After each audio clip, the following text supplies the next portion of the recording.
कभी ना कभी फील तो जरूर करी होगी।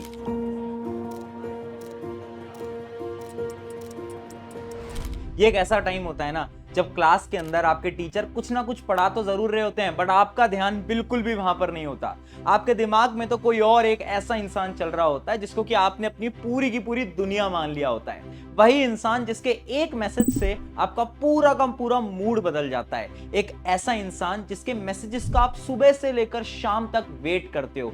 उसके मैसेज को सीन कर जाने से आप बहुत ज्यादा एक्साइटेड और बहुत ज्यादा खुश हो जाते हो। ये होता है टीनेज लव। लेकिन इसकी एक और रियलिटी है, क्योंकि एक रिसर्च करी गई थी इंडिया के अंदर जिससे कि यह पता चला कि 80% यूथ इस टीनेज लव की वजह से अपने गोल्स को खो देता है। यानी वो जो ड्रीम देखते हैं उन ड्रीम को अचीव नहीं कर पाते, और उसका रीजन होता है सिर्फ और सिर्फ ये टीनेज लव।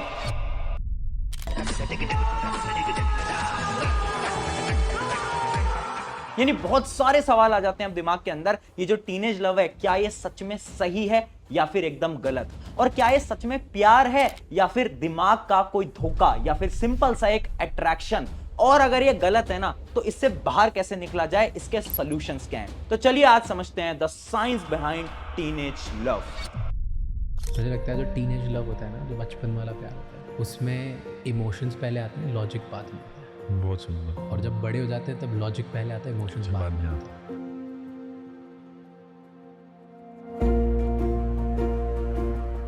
तो हाय एवरीवन, मेरा नाम है प्रशांत। आज की जो वीडियो का टाइटल है ना, ये एक ऐसा टाइटल है जिसके बारे में कोई भी सोशल मीडिया पे बात करने से डरता है, लेकिन रियलिटी ये है ना कि इस टाइटल पे बात करनी चाहिए। पता है क्यों? क्योंकि ना एक साइंटिफिक रिसर्च से ये पता चला था कि जब भी एक इंसान अपनी टीनेज लाइफ के अंदर किसी को पसंद करने लगता है तो उसके दिमाग में वो सेम केमिकल रिलीज होते हैं जो कि तब रिलीज होते हैं जब एक इंसान ड्रग्स को कंज्यूम करता है। यानी ये जो टीनेज लव है ये उतना ही डेंजरस है जितना कि आपकी लाइफ के अंदर ड्रग्स। और अगर इस टीनेज लव की फीलिंग को सही टाइम पे कंट्रोल नहीं किया ना तो ये जो ड्रग है ना उसकी तरह ये भी डेंजरस बन सकता है। इस वजह से इस टॉपिक पे बात करनी जरूरी है। आज मैं आपको इसके सॉल्यूशंस ही नहीं बताऊंगा, मैं आपको साइंटिफिकली बताऊंगा कि आखिर ये अट्रैक्शन है या फिर लव है, एक क्रश को कैसे कंट्रोल किया जाए, अपने दिमाग पे कैसे आपको वापस से काबू लाना पड़ेगा। इन सारी चीजों को साइंस की मदद से आज हम समझने वाले हैं। लेकिन उन सारी चीजों को समझने से पहले यह समझ लेते हैं कि आखिर ये जो अट्रैक्शन है इसकी कितनी स्टेजेस होती हैं।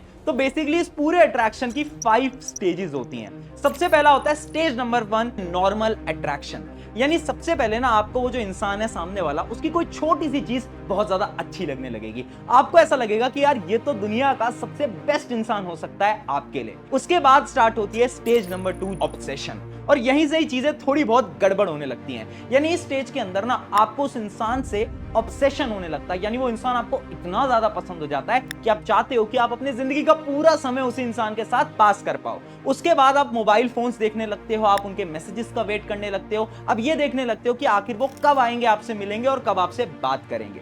और फिर आती है स्टेज नंबर 3, कनेक्शन। यानी अगर इमेजिन करो सामने वाले इंसान से थोड़ा सा भी रिस्पॉन्स आ गया ना तो आपके इस दिमाग को ये लगने लगता है कि सामने वाला इंसान भी आपसे उतना ही ज्यादा अट्रैक्टेड है, और उसके बाद एक कनेक्शन बनने लगता है। और फिर आती है स्टेज नंबर 4 जो कि बहुत समय बाद होती है, और उस स्टेज को हम बोलते हैं द रियलिटी चेक। इस स्टेज के अंदर आपके दिमाग को अब ऐसा लगने लगता है कि ये जो इंसान है ना ये शायद उतना भी अच्छा नहीं है जितना कि तुम आज तक इसको मानते आ रहे थे। इसके अंदर बहुत सारी खामियां हैं, बहुत सारी गलतियां हैं। और फिर आती है स्टेज नंबर 5, रिजेक्शन या फिर ब्रेकअप। अब ये जो स्टेज होती है ना यही सबसे डेंजरस स्टेज है। क्यों? क्योंकि ये देखा गया है कि टीनेज के अंदर जब भी एक नॉर्मल टीनेजर रिजेक्ट होता है या फिर एक रिलेशन के अंदर ब्रेकअप वाली सिचुएशन के अंदर आता है तो उसकी इमोशनल स्टेबिलिटी यानी उसकी जो दिमाग है ना वो पूरी तरीके से ब्रेक डाउन कर जाता है, जिसकी वजह से वो अपने करियर पे भी बिल्कुल फोकस नहीं कर पाता। अब आप मुझे कमेंट करके बताओगे कि इन 5 स्टेज में से आखिर आपने अभी तक अपनी लाइफ के अंदर कितनी स्टेजेस को महसूस करा है, फील करा है। सच सच कमेंट में बताना। अगर 5 स्टेजेस को फील कर चुके हो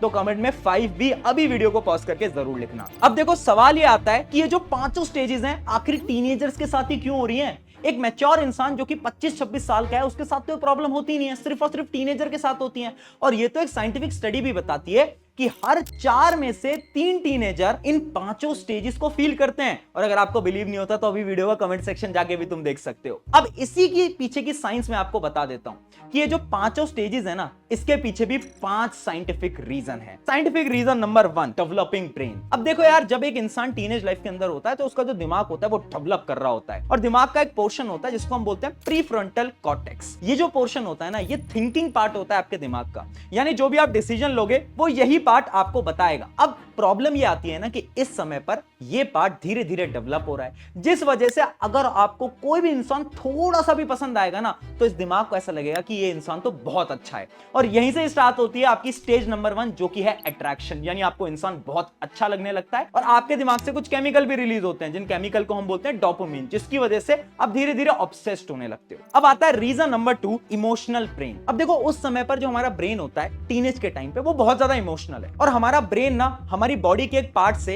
एक हार्मोन को रिलीज कराता है जिसको हम बोलते हैं एड्रेनलिन हार्मोन। और वो हार्मोन पता है क्या करता है? हमारी दिल की धड़कन को तेज कर देता है, हमारे ब्लड प्रेशर को तेज कर देता है। और ये तो आपने शायद बहुत सारी मूवीज में भी सुना होगा ना कि जब भी किसी को किसी से प्यार होता है तो उसके दिल की धड़कन तेज होने लगती है। तो साइंटिफिकली ये बात सच भी है, और इसी से आप इंसान से बहुत ज्यादा ऑब्सेस्ड हो जाते हो, बहुत अच्छा कनेक्शन बना लेते हो। और फिर आता है reason number 3, hormonal changes. Teenage life के अंदर जो बहुत सारे हार्मोन्स होते हैं वो बहुत तेज रफ्तार से बढ़ रहे होते हैं। जैसे मेल के अंदर एक हार्मोन होता है टेस्टोस्टेरोन, फीमेल के अंदर होता है एस्ट्रोजन। इन दोनों हार्मोन्स की वजह से क्या होता है कि इंसान की जो दिमाग की कैपेबिलिटीज है वो बहुत हद तक बदल रही होती हैं, जिस वजह से आपको कोई भी इंसान बहुत अच्छा लग सकता है। और फिर आता है रीजन नंबर 4, सेरोटीन डिप। देखो, ये जो केमिकल है ना सेरोटीन, ये बहुत खतरनाक केमिकल है। ये केमिकल आपके दिमाग का फिल्टर है, यानी ये दिमाग को बताता है कि क्या सही है और क्या गलत। अब टीनेज लाइफ में क्या होता है, ये जो केमिकल होता है थोड़ा सा कम हो जाता है। इसी वजह से आपने सुना होगा कि टीनेज लाइफ के अंदर बहुत सारे लोग ऐसी भी कुछ हरकतें कर लेते हैं जो कि शायद उनके लिए सही नहीं है, बट उन्हें बाद में जाके रियलाइज होता है। यानी ये सारी चीजें साइंटिफिकली प्रूवन है। अब आते हैं 5th और फाइनल रीजन की तरफ, जो कि आपने देखा है ना कि जब भी कोई इंसान रिजेक्ट होता है या फिर उसका ब्रेकअप होता है तो वो इतना ज्यादा पेन क्यों महसूस करता है। तो ये चीज भी ना साइंटिफिकली प्रूवन है। यानी एक रिसर्च की गई थी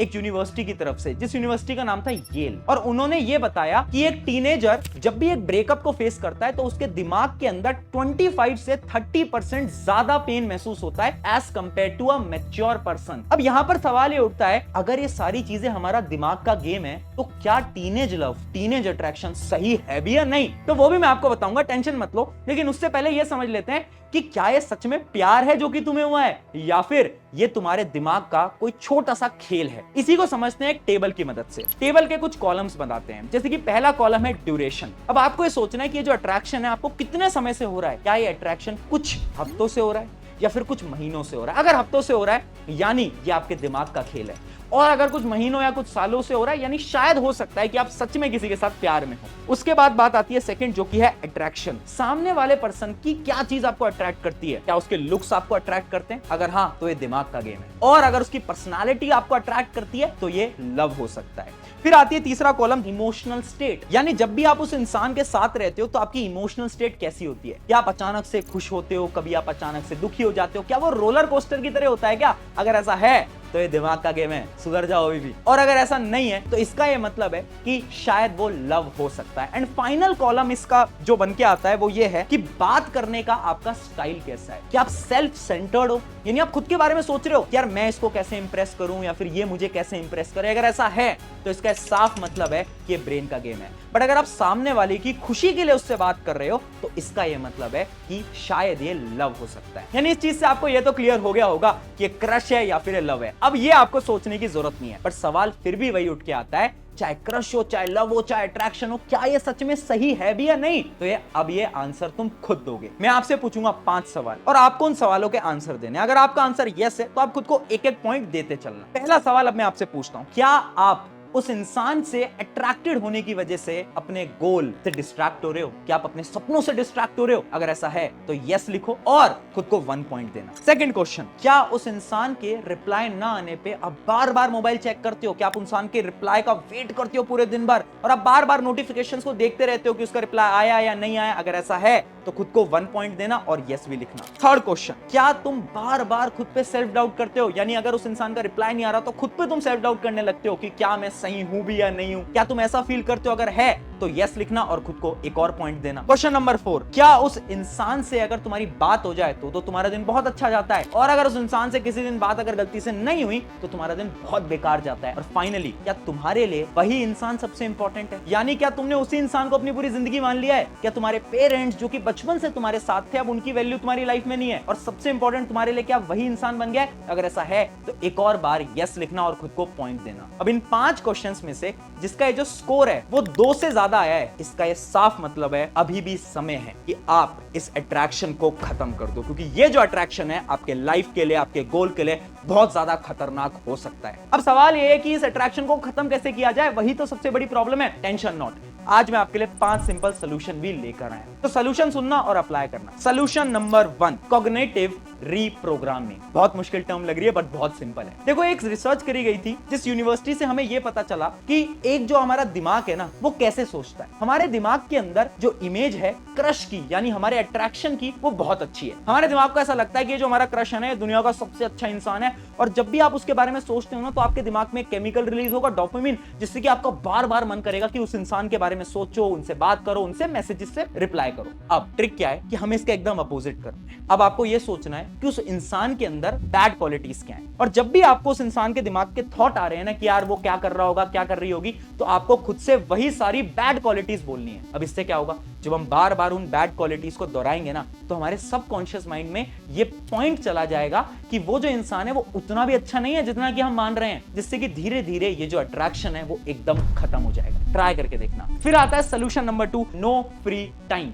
देखो, कई रिसर्च करी गई है जिनसे कि ये साफ पता चला है, अगर आपका गोल क्लियर है, अगर आपको ये पता है कि दिन में आपको क्या क्या काम करना है, आपके टास्क एकदम लिखे हुए हैं, तो आप कभी भी डिस्ट्रैक्टेड नहीं होगे। यानी आपके दिमाग में कोई और थॉट आना ही नहीं है ना। तो आपको क्या करना है, अब से डेली एक चेकलिस्ट बनाओ। अब ये देखो कि आप क्या पूरे दिन भर काम कर रहे हो या नहीं कर रहे हो, और कभी अगर कोई फ्री टाइम भी है ना, तो उस फ्री टाइम में अकेले मत बैठना। उस फ्री टाइम में या तो कुछ स्पोर्ट्स खेलने चले जाना, किसी दोस्त को फोन मिला लेना, ये सब करना, बट कभी भी अकेले मत बैठना। जितना आप अकेले बैठोगे उतने ज्यादा आपके दिमाग के अंदर थॉट्स आएंगे और उतने ज्यादा परेशान रहोगे। फिर आता है सोल्यूशन नंबर 3, अवॉइड ट्रिगर्स। यानी एक रिसर्च करी गई थी ऑक्सफोर्ड यूनिवर्सिटी के अंदर, जिससे ये पता चला एक टीनेज कब अपने क्रश के बारे में बहुत ज्यादा सोचता है, जब वो अपनी चैट्स को देखता है, जब वो उस इंसान की प्रोफाइल फोटो को देखता है। अब यही आपको करना है। आपको क्या करना है, जितनी भी उसकी निशानी है ना, उनको अपने आसपास से हटा देना है। यानी अगर कोई पुरानी चैट है तो हटा दो, अगर कोई सोशल मीडिया अकाउंट है तो एकदम डिलीट कर दो, डीएक्टिवेट कर दो। आसपास में आपके पास कोई भी मेमोरीज नहीं रहनी चाहिए।